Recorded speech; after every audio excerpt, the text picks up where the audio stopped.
Example 2.5.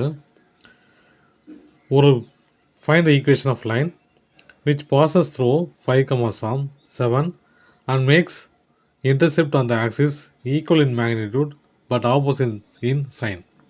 ஒரு line இப்படி போகுது, இந்த 5, 7ங்கிற பாயிண்ட் கொண்ட ஒரு லைனு போகும்போது அது ஒரு இடத்துல இன்டர்செப்ட் ஆகுது, சரிங்களா, கட் பண்ணுது. அந்த இன்டர்செப்ட் ஆகிற இடம் எப்படி இருக்குது அப்படின்னா, ரெண்டுமே ஈக்குவலாகவும் இருக்குது, அதே நேரத்தில் ஆப்போசிட் சைடாகவும் இருக்குது, ஆப்போசிட் சைனில் இருக்குது. ஓகேவா? ஒரு லைனு 5, 7ங்கிற பாயிண்ட்டை கடந்து போகும்போது அது இன்னொரு இடத்துல போய் இன்டர்செப்ட் ஆகுது. அந்த இன்டர்செப்ட் ஆகிற பாயிண்ட்டு கோஆர்டினேட்ஸ் எப்படி இருக்குது அப்படின்னா, ரெண்டும் ஈக்குவலாகவும் ஆப்போசிட் சைன்லேயும் இருக்குது. ஓகேவா? இப்போ இதுக்கு ஈக்குவேஷனை கண்டுபிடிக்க சொல்கிறோம். ஓகேங்களா? இப்போ நான் கண்டுபிடிக்க போகிறேன். ஈக்குவேஷன் நம்ம கண்டுபிடிக்க தெரியும். என்ன ஃபார்முலா அது? X by a, intercept formula இல்லையா அது? X by a plus y by b equal to 1. இதுதான் ஃபார்முலா நமக்கு. ஆனால் இங்கே என்ன கொடுத்துருக்காங்க, ரெண்டுமே ஆப்போசிட் டைரெக்ஷன் இல்லையா? ஆப்போசிட் டைரெக்ஷன்னா அதாவது ஆப்போசிட் சைனில் இருக்குது. அப்போது எக்ஸு ஏ அப்படின்னா அப்போது பி ஒய் என்னவாக இருக்குது? மைனஸ் ஏவாக இருக்குது இல்லையா? இது அதே இன்டர்செப்ட் ஆகுது வேறு ஆப்போசிட் சைனில்.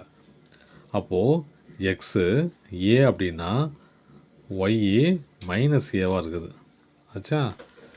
இப்போ பாருங்கள், X by A minus Y by A equal to 1. இது எப்படி அதெல்லாம்? X minus Y by A equal to 1, X minus Y equal to A. இப்போ ஈக்குவேஷன் வந்துச்சு எனக்கு இல்லையா? இதை எப்படி பார்த்து எழுதிக்கலாம்? X minus Y minus A equal to 0ன்னு எழுதிக்கலாம் இல்லையா இந்த ஈக்குவேஷனை. ஆனால் ஏ கண்டுபிடிக்கணும் இல்லையா? ஏக்கு எனக்கு எந்த பாயிண்ட்டும் கிடையாது, இங்கே எங்கேயுமே க்ளூவும் கொடுக்கல, எதுவுமே கொடுக்கல. இந்த விஷயம் மட்டும் தான் கொடுத்துருக்காங்க, எக்ஸ் கம்மா ஒய்னு.